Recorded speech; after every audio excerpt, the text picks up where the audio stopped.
Hello friends, good morning everyone's. अब मैं आप लोग का 12th क्लास के केमिस्ट्री सब्जेक्ट में चैप्टर 4 केमिकल काइनेटिक्स में topic rate law, expression and order of reaction के बारे में डिस्कस करने जा रहा हूँ, जिसे हिंदी में वेग, नियम, व्यंजक और अभिक्रिया की कोटि कहते हैं। जैसे कि आप पहले पढ़ चुके हैं कि जब कोई भी रिएक्शन होता है तो अभिकारक का सांद्रण घटता है और प्रतिफल का सांद्रण क्या होता है, बढ़ता है। जैसे कि इसको ग्राफ में आप इस प्रकार से भी रिप्रेजेंट कर सकते हैं। इधर हम टाइम लेते हैं, एक्स एक्सिस जो है टाइम को रिप्रेजेंट करता है और वाई एक्सिस आपका सांद्रण का रिप्रेजेंट करता है। यह सांद्रण अभिकारक को भी रिप्रेजेंट करेगा, अभिकारक के सांद्रण को भी और प्रतिफल के भी। तो जब रिएक्शन स्टार्ट होगा तो इसका सांद्रण क्या आपका घटेगा, इसका सांद्रण क्या होता है आपका घट रहा है और इसका सांद्रण क्या आपका बढ़ रहा है। तो इसको ग्राफ में आप इस प्रकार से भी दिखा सकते हैं। मतलब ये आपका प्रोडक्ट है, सॉरी ये आपका रिएक्टेंट है, रिएक्टेंट अभिकारक, और ये क्या है, प्रोडक्ट है, ये प्रोडक्ट है प्रतिफल। तो आपने पहले पढ़ चुके थे कि रिएक्शन जो होता है, रिएक्शन होने पर अभिकारक का सांद्रण में डिक्रीजिंग होता है, मतलब कमी आता है, और प्रतिफल के सांद्रण में क्या होता है आपका वृद्धि होता है। तो इस प्रकार से आप ये भी कह सकते हैं कि जो वेग ऑफ रिएक्शन जो होता है वो आपका रिएक्टेंट के सांद्रण से रिलेटेड होता है, यानी अभिक्रिया का जो वेग होता है अभिकारक से के सांद्रण से क्या होता है, संबंधित होता है। तो ये पॉइंट बहुत इंपोर्टेंट है कि अभिक्रिया का वेग अभिकारक के सांद्रण से संबंधित होता है। यदि आप जनरल इक्वेशन इस प्रकार से लिखते हैं, यदि जनरल इक्वेशन सामान्य समीकरण इस प्रकार से लेते हैं कि ए और प्लस बी मिलकर आप प्रोडक्ट बना रहा है, ए प्लस बी मिलकर क्या बना रहा है, प्रोडक्ट बना रहा है। तो इसका जो रेट होगा उसको आप कैसे रिप्रेजेंट कीजिएगा। इसको जो रेट रिप्रेजेंट होता है ए पर पावर ए डायरेक्टली प्रोपोर्शनल होगा, ए पर पावर ए और इंटू बी पर पावर क्या हो गया, बी हो गया। क्योंकि आपने क्या देखे कि रेट ऑफ रिएक्शन जो होता है अभिकारक के सांद्रण से कंसंट्रेशन से क्या होता है, रिलेटेड होता है। तो यदि जनरल इक्वेशन इस टाइप से दिया हुआ है ए प्लस बी और प्रोडक्ट बन रहा है, तो इस इक्वेशन के लिए यानी इस रिएक्शन के लिए आप रेट को ऐसे लिख सकते हैं, ए पर पावर ए और बी पर पावर क्या होगा, बी हो गया, डायरेक्टली प्रोपोर्शनल। या तो इसको आप इस प्रकार से लिखिएगा, रेट इक्वल टू जो हो जाएगा, रेट इक्वल टू एक कांस्टेंट आ गया, के इक्वल टू क्या होगा, कांस्टेंट हो गया, और ए पर पावर ए हो गया और बी पर पावर क्या होगा, बी हो गया। अब ये जो एक्सप्रेशन लिखाया है यानी ए पर पावर ए और बी पर पावर बी, इसी एक्सप्रेशन को रेट लॉ कहते हैं, यानी इसी को क्या कहते हैं, rate law expression, rate law expression. अब इसमें एक चीज बात देखिएगा कि रेट लॉ एक्सप्रेशन में एक पॉइंट होता है, क्या होता है कि जो इस पर पावर रेजेड है ये आपका ए के स्टोइकियोमेट्रिक कोफिशिएंट स्मॉल है और बी का stoichiometric constant stoichiometric coefficient small B है। तो आपका जो पावर है स्टोइकियोमेट्रिक कोफिशिएंट हो भी सकता है और नहीं भी हो सकता है। ऐसा एक्सपेरिमेंटली देखा गया है कि ऐसा कोई जरूरी नहीं है कि पावर जो रहेगा हमेशा स्टोइकियोमेट्रिक कोफिशिएंट ही रहेगा। कभी आपका स्टोइकियोमेट्रिक कोफिशिएंट भी हो सकता है, कभी इसके अलावा आपका दूसरा भी हो सकता है। तो आप रेट लॉ को इस प्रकार से भी रिप्रेजेंट कर सकते हैं। रेट बराबर हो जाएगा के इंटू ए पर पावर अल्फा और बी पर पावर क्या आपका बीटा हो गया। अब ये अल्फा ए के बराबर हो भी सकता है और नहीं भी हो सकता है, बीटा बी के बराबर हो भी सकता है और नहीं भी हो सकता है। तो ये आपका क्या कहलाएगा, रेट लॉ एक्सप्रेशन। यदि बराबर हो गया तो ये भी ए अल्फा के बराबर बी बीटा के बराबर है, तो ये भी क्या कहलाएगा, आपका रेट लॉ एक्सप्रेशन कहलाएगा। अब इसमें जो है के जो है आपका रेट कांस्टेंट कहलाता है। के को क्या कहिएगा, रेट कांस्टेंट। इसको हिंदी में कहते हैं वेग स्थिरांक, वेग स्थिरांक। दूसरी बात, ए जो है, ए और बी जो है, ए और बी क्रमशः ए और बी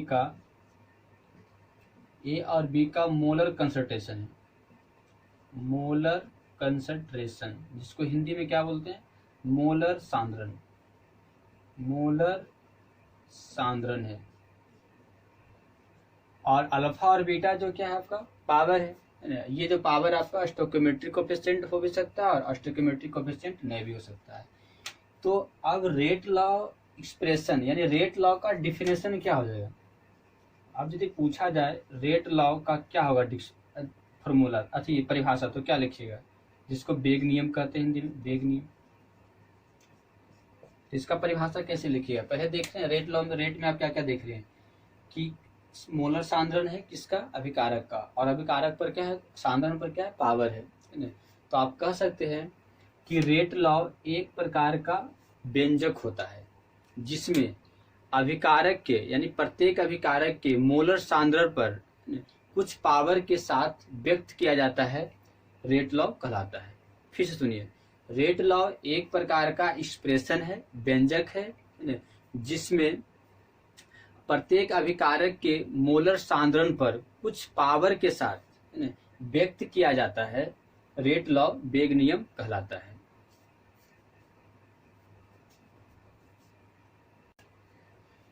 चलिए जानिए रेट कांस्टेंट, जिसे हिंदी में बेग स्थिरांक कहते हैं। जैसे कि आप जानते हैं इक्वेशन, जनरल इक्वेशन यदि इस टाइप से लेते हैं, जनरल इक्वेशन यदि ए और प्लस बी और प्रोडक्ट बन रहा है, तो रेट लॉ क्या लिखा है इसका रेट लॉ जो होगा वो आपका हो जाएगा, रेट लॉ लिखना है, रेट लॉ एक्सप्रेशन यदि लिखना है तो कैसे लिखिएगा, रेट बराबर होगा के इंटू ए पर पावर अल्फा और बी पर पावर क्या होगा, बीटा हो जाएगा। आपका जो अल्फा बीटा है, अल्फा ए के बराबर हो भी सकता है, नहीं भी हो सकता है, और बीटा बी के बराबर हो भी सकता है और नहीं भी हो सकता है। इस टाइप से लिखाएगा रेट। तो ये आपका रेट लॉ नियम से रेट लिखा गया। दूसरी तरफ से रेट आप कैसे लिखते हैं, रेट बराबर क्या होता है, जैसे कि आपका रेट यदि दिया हुआ है, इधर रिएक्टेंट है, रिएक्टेंट आर है, इधर आपका प्रोडक्ट बन रहा है, रिएक्टेंट आर है, उधर क्या बना आपका प्रोडक्ट बन रहा है। तो इसके लिए रेट किस प्रकार से लिखा गया, इसके लिए रेट होगा डी आर बटे क्या होता है, डी टी होता है। इस टाइप से रेट लिखते हैं। तो इक्वेशन 1 और इक्वेशन 2, चलिए यहाँ पर इसका भी जरूरत नहीं है, अभी इसका जरूरत नहीं है, व्यंजक निकालेंगे कांस्टेंट का तो उसका चलेंगे ना। तो रेट एक्सप्रेशन आपका इस प्रकार से लिखा गया। अब यहाँ पर यदि कर देते हैं आप, यहाँ पर आपका ए का मोलर कंसंट्रेशन और बी का मोलर कंसंट्रेशन दोनों को यदि 1 मान लेते हैं, क्या ले लेते हैं, 1 मोल पर लीटर, समझे, 1 मोल क्या होगा पर लीटर। तो रेट बराबर क्या हो जाएगा बता सकते हैं, तो रेट बराबर जो होगा के हो जाएगा, केवल क्या हो जाएगा के, क्योंकि ये सब 1 बन जाएगा। तो आप यहाँ पर क्या कर सकते हैं कि रेट कांस्टेंट है ना, वैसे रिएक्शन का रेट ऑफ रिएक्शन कहलाता है जिसके प्रत्येक रिएक्टेंट का मोलर कंसंट्रेशन क्या होता है, इकाई होता है। फिर से सुन लीजिए, रेट कांस्टेंट यानी वेग स्थिरांक है ना, वह अभिक्रिया का वेग होता है जिस अभिक्रिया के प्रत्येक अभिकारक का मोलर सांद्रण इकाई हो। समझ रहे हैं, फिर से सुन लीजिए, वेग स्थिरांक उस अभिक्रिया का वेग होता है जिस अभिक्रिया के प्रत्येक अभिकारक का मोलर सांद्रण इकाई हो।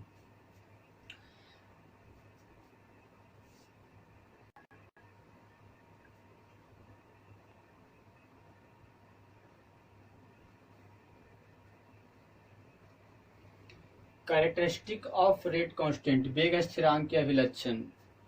अब रेट कांस्टेंट के कौन कौन सा गुण होता है ये जानिए।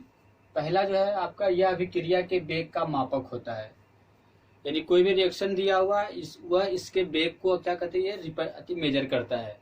यदि रेट कांस्टेंट अभिक्रिया का अधिक हो तो उसका वेग भी क्या होता है, अधिक होता है। यदि अभिक्रिया का रेट कांस्टेंट कम हो तो उसका वेग क्या होता है, कम होता है। दूसरी पॉइंट है, निश्चित ताप पर प्रत्येक अभिक्रिया में वेग स्थिरांक का मान नियत होता है। आपका कोई भी रिएक्शन दिया हुआ हो, यदि टेम्परेचर फिक्स कर दिया जाए, टेम्परेचर में कोई चेंजिंग नहीं होता हो, तो रेट कांस्टेंट हमेशा क्या होता है, फिक्स होता है, उसमें भी कोई बदलाव नहीं होता है। तीसरी पॉइंट है, ताप बदलने पर वेग स्थिरांक बदलता है। टेम्परेचर यदि इंक्रीज करते हैं तो रेट कांस्टेंट इंक्रीज होगा, टेम्परेचर यदि डिक्रीज कीजिएगा तो रेट कांस्टेंट का डिक्रीज होता है। यानी that means the rate constant mainly depend on the temperatures. Next है अभिकारक के सांद्रण पर निर्भर नहीं करता है। रेट कांस्टेंट जो होता है आपका अभिकारक के सांद्रण पर डिपेंड नहीं करता है। अभिकारक के सांद्रण बढ़े या घटे इससे कोई फर्क नहीं पड़ता है। यानी rate constant does not depends on the concentration of reactants. 5 में वेग स्थिरांक का इकाई अभिक्रिया की कोटि पर निर्भर करता है। जो वेग स्थिरांक का इकाई है, रेट कांस्टेंट का जो यूनिट होता है वो आपका अभिक्रिया के ऑर्डर पर डिपेंड करता है, ऑर्डर ऑफ रिएक्शन पर डिपेंड करता है। यदि ऑर्डर ऑफ रिएक्शन अधिक होता हो तो रेट कांस्टेंट में भी क्या आपका हुआ चेंजिंग आएगा। यानी the units of rate constant depends on the order of reactions.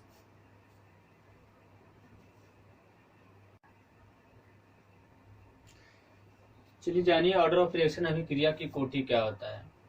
जैसे कि अभी यदि जनरल इक्वेशन इस प्रकार से दिया हुआ हो, जनरल इक्वेशन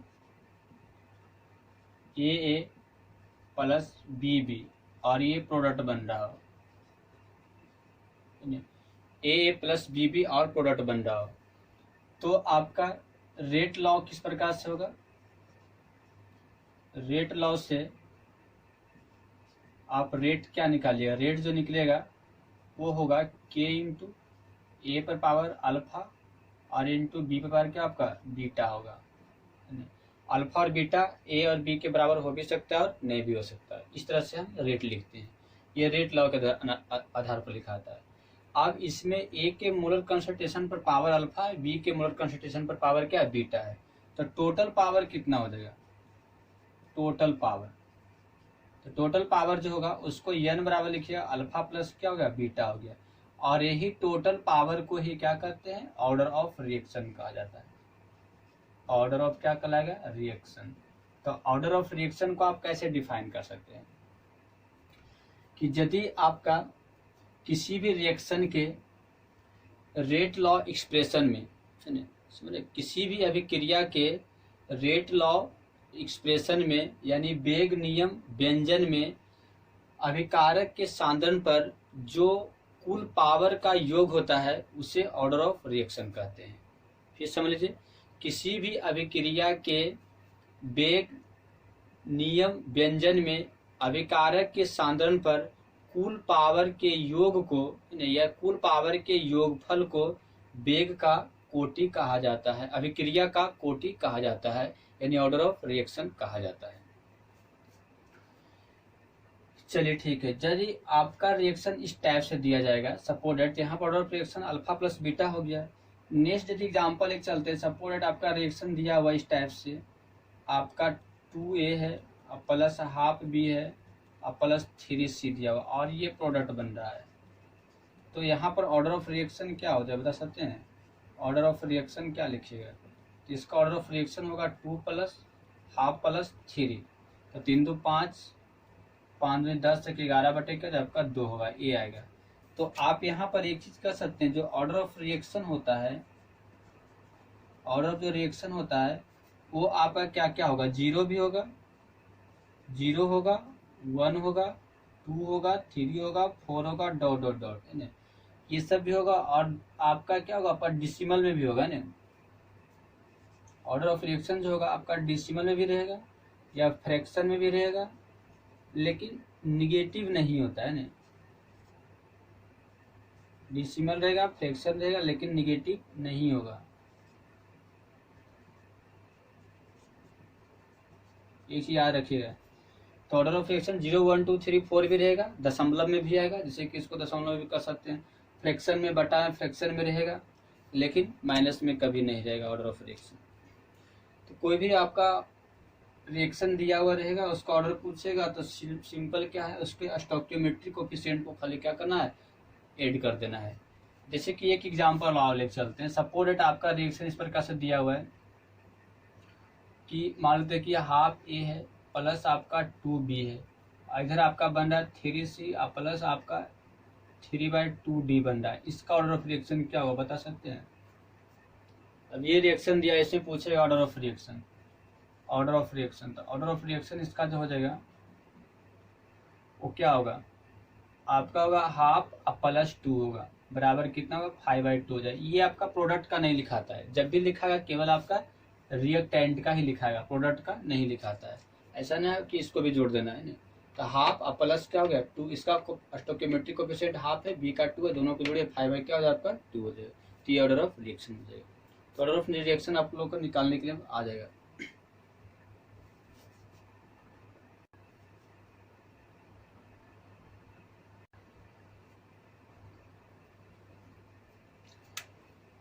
शून्य कोटि रिएक्शन ऑफ जीरो ऑर्डर शून्य कोटि अभिक्रिया।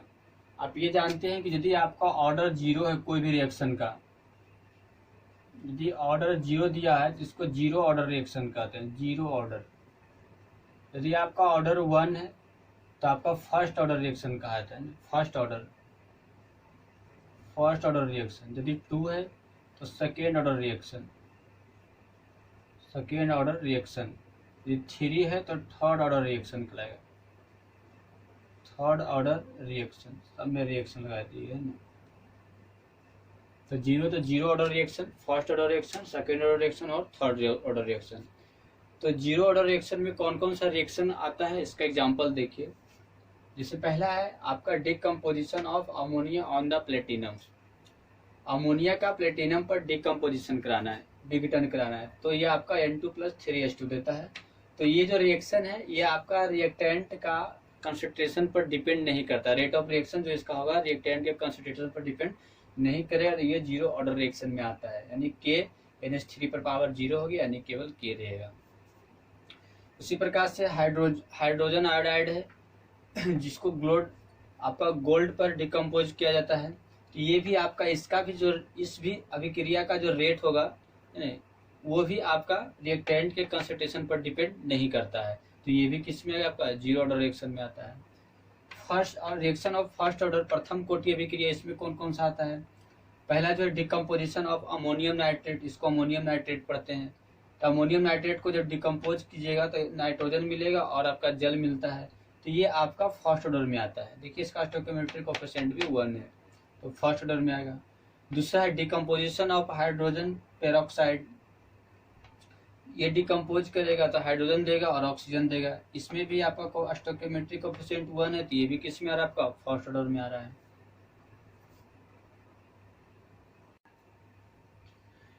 रिएक्शन ऑफ सेकेंड ऑर्डर द्वितीय कोटि की अभिक्रिया में कौन कौन सा आता है। डिसोसिएशन ऑफ HI, देखिए HI को जब डिसोसिएट किया तो हाइड्रोजन देगा और आयोडीन देगा, तो ये भी किस में आता है आपका, ये सेकेंड ऑर्डर रिएक्शन में आता है। एक चीज आप पहले भी देखे थे कि आपका जब HI को गोल्ड प्लेटिनम पर या गोल्ड पर जब आपका डिकम्पोज किया जाता है तो वो आपका फर्स्ट ऑर्डर रिएक्शन में आता था। जैसे कि एक रिएक्शन लिखे थे इसके जस्ट पहले कि HI था 2HI और यहाँ पर क्या था H2+I2 था और यहाँ पर आपका गोल्ड दिया था AU। तो यदि इस प्रकार से रिएक्शन रहेगा यानी गोल्ड पर डिकम्पोज किया जाएगा HI को तो फर्स्ट ऑर्डर रिएक्शन में आएगा। लेकिन जब HI को डिसोसिएट करते हैं तो वो क्या आ पाएगा, सेकेंड ऑर्डर रिएक्शन में आएगा। बहुत ही इंपॉर्टेंट एग्जाम्पल है। दूसरा एग्जाम्पल क्या है, NO को O3 से रिएक्शन कराते हैं तो NO2+O2 बनता है, ये भी आपका सेकेंड ऑर्डर रिएक्शन में आएगा। क्योंकि इस पर पावर पूछते हैं तो 1 इस पर पावर 1 कितना हो गया आपका, ऑर्डर निकालिए तो 1+1 कितना हो आपका 2, तो ये भी क्या आपका आता है सेकेंड ऑर्डर रिएक्शन में आता है।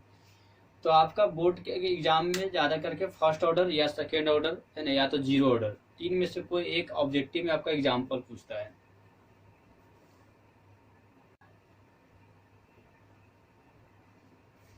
यूनिट ऑफ रेट कांस्टेंट, वेग स्थिरांक का मात्रक। चलिए जानिए वेग स्थिरांक का मात्रक कैसे निकलता है। यदि आपका रिएक्शन का ऑर्डर अलग अलग रहेगा तो उसके लिए रेट कांस्टेंट का यूनिट क्या होता है, इसके कैसे निकाला जाता है, इसके बारे में थोड़ा देखते हैं। जैसे कि आप रेट लॉ से क्या पढ़े थे, रेट लॉ से पढ़े थे कि आपका रेट जो होता है वो क्या होता है K × और कंसंट्रेशन पर पावर क्या रहता है N रहता है, ऐसा पढ़ते हैं। यानी रेट जो लिखा आता है K रहेगा और कंसंट्रेशन पर पावर क्या रहेगा N रहेगा। N जो आपका क्या ऑर्डर ऑफ रिएक्शन है, यहाँ पर N क्या है ऑर्डर ऑफ रिएक्शन है और कंसंट्रेशन किसका लेना है रिएक्टेंट का लेना है। दूसरी बात अब है जनरली आप रेट कैसे निकालते हैं। जनरली आपका रेट निकालना है तो रेट किस प्रकार से निकलता है, ये होता है DR और बटे क्या होता है आपका DT होता है। तो डी आर जो है ये भी क्या आपका कंसंट्रेशन ही है रिएक्टेंट का, और डी टी क्या आपका टाइम। तो इसको आप ऐसे सकते हैं कंसंट्रेशन बटे क्या हो जाए आपका टाइम हो जाएगा, क्या हो जाए आपका टाइम। तो ये इक्वेशन 1 है और ये इक्वेशन क्या आपका 2 है। तो दोनों इक्वेशन क्या बता रहा है, रेट ही बता रहा है।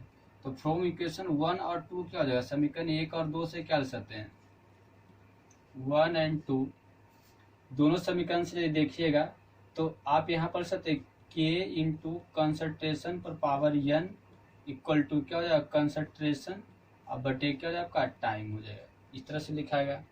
अब ये कंसंट्रेशन पावर n इधर मल्टीप्लाई में उधर जाएगा तो बटा हो जाएगा।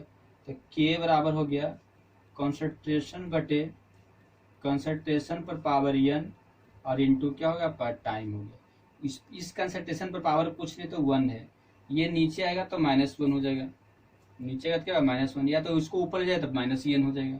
तो आप क्या लिख सकते हैं इसको, आप इसको इस प्रकार से लिख सकते हैं कि k इक्वल टू जो होगा कंसंट्रेशन पर पावर 1 - n हो जाएगा और इंटू टाइम पर पावर क्या होगा -1 होगा, इस प्रकार से लिखा जाएगा, लिखाएगा। नीचे +1 है, n है, ऊपर गया तो -1 हो जाएगा। टाइम पर नीचे कुछ नहीं तो 1 है, ऊपर गया तो आपका -1 हो गया। तो इसको आप इस प्रकार से लिख सकते हैं k इक्वल टू हो गया कंसंट्रेशन का मात्रा क्या होता है मालूम है, मोल पर लीटर। मोल क्या होता है पर लीटर, इस पर पावर क्या हो गया 1 - n हो गया, और टाइम का क्या होता है सेकेंड, इस पर पावर क्या हो गया -1 हो जाएगा, माइनस क्या 1 हो। तो ये आपका जनरली निकल गया k इक्वल टू, ये क्या k इक्वल टू आपका जनरल फॉर्मूला निकल गया। अब इसी एक में जल्दी चलते हैं जीरो ऑर्डर में, जीरो ऑर्डर। तो जीरो ऑर्डर रिएक्शन लीजिएगा तो जानते हैं n बराबर क्या होता है, इसके लिए n बराबर 0 होता है।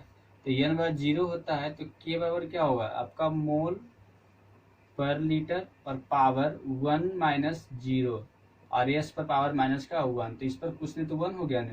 तो क्या लिखेगा मोल पर लीटर और पर क्या आपका सेकेंड। तो ये k का यूनिट होता है मोल पर लीटर पर सेकेंड, किसके लिए जीरो ऑर्डर के लिए, ये जीरो ऑर्डर के लिए निकला है। दूसरा यदि फर्स्ट ऑर्डर लेते हैं, फर्स्ट ऑर्डर रिएक्शन, तो फर्स्ट ऑर्डर रिएक्शन के लिए क्या होगा n बराबर बता सकते हैं, n बराबर 1 होगा। तो k बराबर क्या निकलेगा, वही हो जाएगा आपका मोल पर लीटर पर पावर 1 - 1, n के जगह पर 1 हो गया ना, 1 माइनस का 1, सेकेंड पर पावर माइनस का आपका 1, तो ये पावर 0 हो गया। तो कोई संख्या पर पावर 0 उसका मतलब क्या था एक, तो ये 1 बन जाएगा तो क्या होगा केवल पर सेकेंड बचेगा, क्या बचेगा पर सेकेंड। तो ये हो गया फर्स्ट ऑर्डर। एक चीज ध्यान रखिएगा, टाइम मीन सेकेंड में लिए हैं तो आपका सेकेंड रहेगा, मिनट में लीजिए तो मिनट रहेगा। तो आप इसको ऐसे भी लिख सकते हैं k इक्वल टू मोल पर लीटर और पर मिनट, टाइम मिनट में रहेगा तो मिनट में लिखाएगा। आप इसको भी सकते हैं k इक्वल टू क्या हो गया आपका पर मिनट हो जाएगा, पर क्या आपका मिनट हो गया। ज्यादा करके ऑब्जेक्टिव में इसी का पूछता है, फर्स्ट ऑर्डर रिएक्शन के रेट कांस्टेंट का यूनिट्स क्या होता है।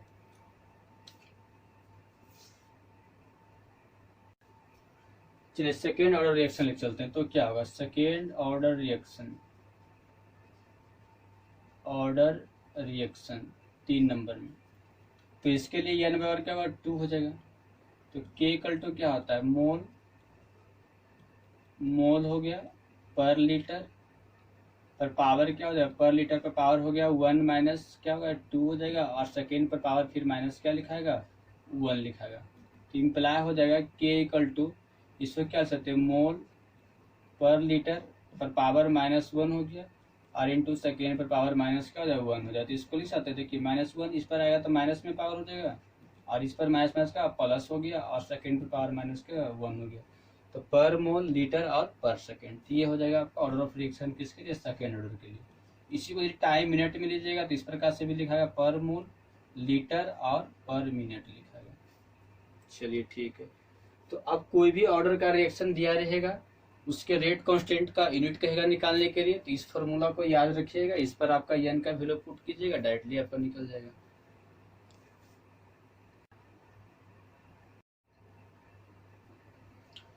नेक्स्ट आपका टॉपिक है मोलिकुलरिटी ऑफ ए रिएक्शन, अभिक्रिया की आणविकता। अधिकांश अभिक्रिया जो होता है आपका 2 या 2 से अधिक स्टेप या चरणों में कंप्लीट होता है, पूरा होता है। कुछ ही अभिक्रिया होते हैं रेयर केस में जो केवल एक ही स्टेप में कंप्लीट हो जाता है। तो जो अभिक्रिया केवल एक स्टेप में, केवल एक चरण में पूर्ण होता है उसे एलिमेंट्री रिएक्शन कहते हैं, प्राथमिक अभिक्रिया कहा जाता है। और एलिमेंट्री रिएक्शन को ही सिंपल रिएक्शन या साधारण अभिक्रिया कहते हैं। तो एलिमेंट्री रिएक्शन वैसे रिएक्शन होता है, वैसी अभिक्रिया होता है जो केवल एक ही चरणों में कंप्लीट हो जाता है, पूर्ण हो जाता है। दूसरी है जो अभिक्रिया एक चरण में कंप्लीट नहीं होता है, पूरा नहीं होता है, उसे कॉम्प्लेक्स रिएक्शन कहते हैं। तो कॉम्प्लेक्स रिएक्शन जो होगा 2 या 2 से अधिक स्टेप में कंप्लीट होता है। नेक्स्ट अब जानना है आपका मोलिकुलरिटी ऑफ ए रिएक्शन, अभिक्रिया की आणविकता क्या होता है। तो अभिक्रिया का आणविकता को डिफाइन करने के लिए नंबर ऑफ मोलिक्यूल्स, आयंस और atoms which collide simultaneously results a chemical reaction is called molecularity of the reaction। मतलब परमाणु, आयंस और अणुओं की संख्या जो एक साथ टक्कर करके रासायनिक अभिक्रिया करता है उसे हम अभिक्रिया की आणविकता कहते हैं। तो अभिक्रिया की आणविकता का मतलब होता है रासायनिक अभिक्रिया करने वाले परमाणु, अणु या आयनों की संख्या, यानी परमाणु, अणु और आयनों की संख्या को ही अभिक्रिया की आणविकता कहते हैं। अब है जैसे कि एग्जांपल में O2F2 जब डिकम्पोज करता है तो O2 और प्लस F2 बनाता है, तो इसका मोलिकुलरिटी ऑफ रिएक्शन 1 होगा, क्योंकि इसमें एक ही आयन पार्टिसिपेट हो रहा है। इस रिएक्शन में एक ही मोलिक्यूल क्या हो रहा है आपका, कोलाइड कर रहा है, तो इसका मोलिकुलरिटी क्या होगा आपका 1 होगा। और इस प्रकार के रिएक्शन को यूनिमोलिकुलर रिएक्शन, एकल आणविक अभिक्रिया कहते हैं। दूसरा एग्जांपल है 2HI, ये I2 प्लस H2 बना रहा है, इसमें आपका 2 मोलिक्यूल भाग ले रहा है, तो इसका मोलिकुलरिटी क्या होगा, मोलिकुलरिटी ऑफ द रिएक्शन 2 हो जाएगा, और इसे बाय मोलिकुलर रिएक्शन, द्विआण्विक अभिक्रिया कहते हैं। तीसरा है 2NO प्लस O2, 2NO2 बन रहा है, इसमें क्या है, NO का 2 मोलिक्यूल है और O2 का 1 मोलिक्यूल है, तो 2 1 मिलकर कितना हो गया, 3 मोलिक्यूल हो गया, है ना। अभिक्रिया में कितने मोलिक्यूल भाग ले रहा है, 3 मोलिक्यूल भाग ले रहा है, तो इसका मोलिकुलरिटी ऑफ रिएक्शन क्या हो जाएगा, 3 हो जाएगा। इसे ट्राइमोलिकुलर रिएक्शन या त्रिआण्विक अभिक्रिया कहते हैं। अब है यदि रिएक्शन आपका जो एलिमेंट्री रिएक्शन में नहीं आता हो, कॉम्प्लेक्स रिएक्शन में आता हो, यदि रिएक्शन कॉम्प्लेक्स रिएक्शन होगा तो वह 2 या 2 से अधिक स्टेप में कंप्लीट होता है। तो उसमें कुछ स्टेप जो होता है स्लो भी होता है और कुछ स्टेप क्या होता है फास्ट भी होता है। तो यहाँ जो हम पढ़ रहे हैं रेट ऑफ रिएक्शन, तो रेट ऑफ रिएक्शन निकालने के लिए जो स्टेप स्लो होता है वही क्या होता है, अवेलेबल होता है। तो यहाँ हम कह सकते हैं कि slow step is determine the rate of reactions, यानी जो स्टेप स्लो होता है कॉम्प्लेक्स रिएक्शन में, जो स्टेप स्लो होता है उस स्टेप का उपयोग करके उस रिएक्शन के रेट को डिटरमाइन किया जा सकता है, और जो स्टेप फास्ट होता है उसकी सहायता से रेट ऑफ रिएक्शन डिटरमाइन नहीं किया जाता है, ज्ञात नहीं किया जाता है।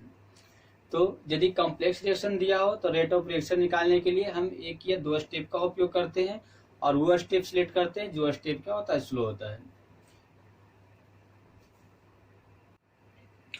नेक्स्ट टॉपिक है मैकेनिज्म ऑफ ए रिएक्शन, अभिक्रिया का क्रियाविधि। अभिक्रिया का क्रियाविधि क्या होता है। जैसे कि आप जानते हैं कि कॉम्प्लेक्स रिएक्शन जो होता है वो 2 या 2 से अधिक स्टेप में कंप्लीट होता है। तो कॉम्प्लेक्स रिएक्शन के प्रत्येक स्टेप को ही मैकेनिज्म ऑफ रिएक्शन कहते हैं। यानी मैकेनिज्म ऑफ रिएक्शन जो होता है किसी कॉम्प्लेक्स रिएक्शन के आपका रियलिटी को शो करता है, यानी कि कोई भी रिएक्शन में आपका एक्चुअली में कौन कौन सा पार्टिसिपेट होता है, एक्चुअली में क्या क्या प्रोडक्ट पहले बनता है, इंटरमीडिएट प्रोडक्ट क्या बनता है, इसको शो कौन करता है, मैकेनिज्म ऑफ रिएक्शन शो करता है।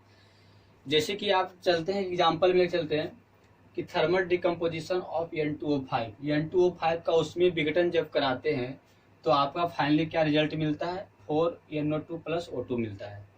यानी N2O5 को डिकम्पोज करने पर finally result 4NO2 plus O2 मिलता है।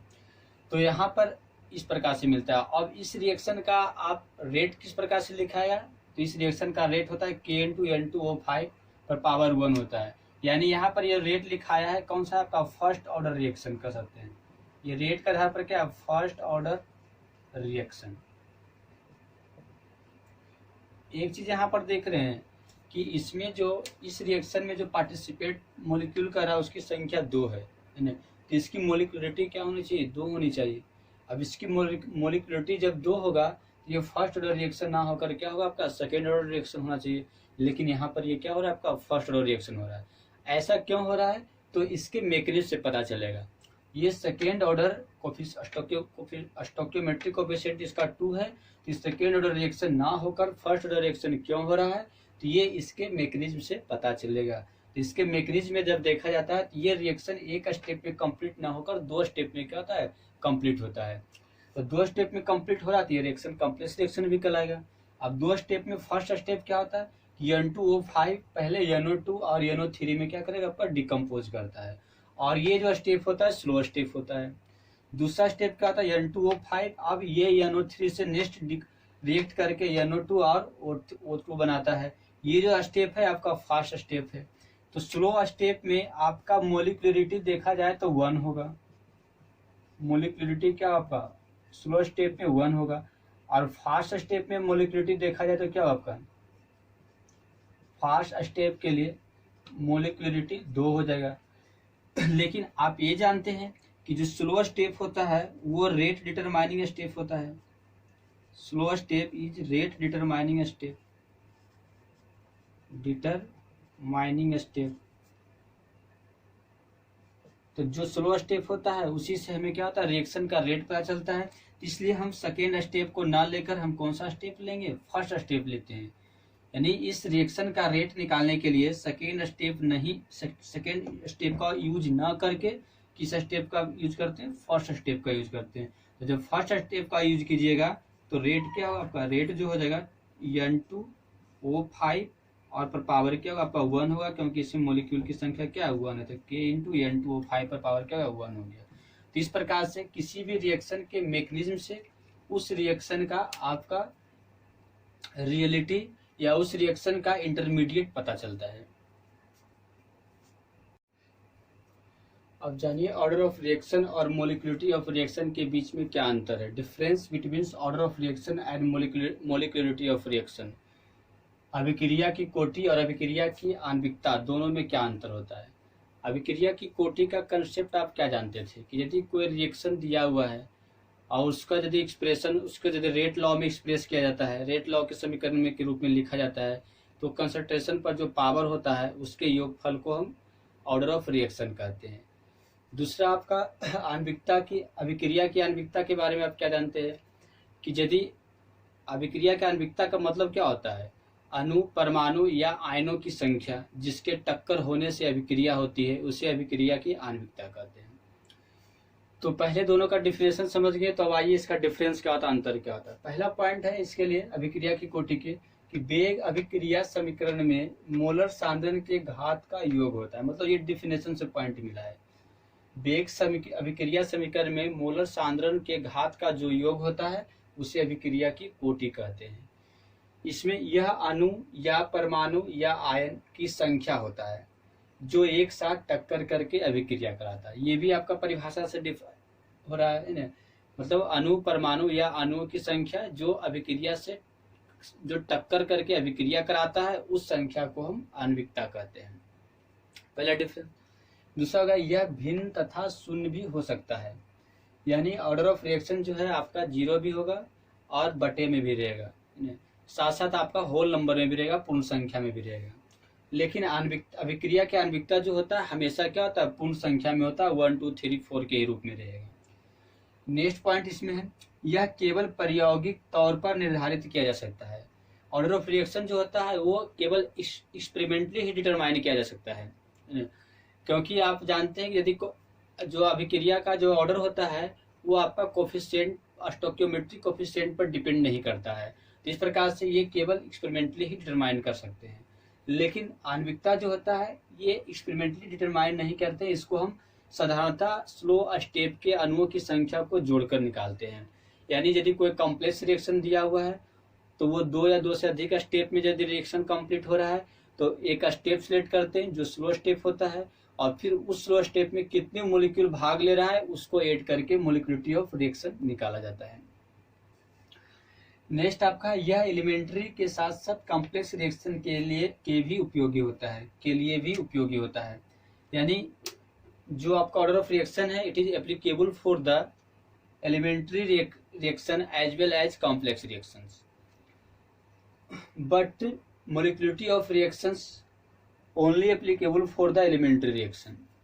मतलब ये दोनों अभिक्रिया में लागू होता है, एलिमेंट्री अभिक्रिया भी, रिएक्शन भी और आपका कॉम्प्लेक्स रिएक्शन भी। लेकिन ये जो होता है अभिक्रिया की निविकता केवल एलिमेंट्री रिएक्शन के लिए लागू होता है। तो ये आपका 4 डिफरेंस हो गया, बहुत इंपॉर्टेंट एग्जाम में आता है ज्यादा करके।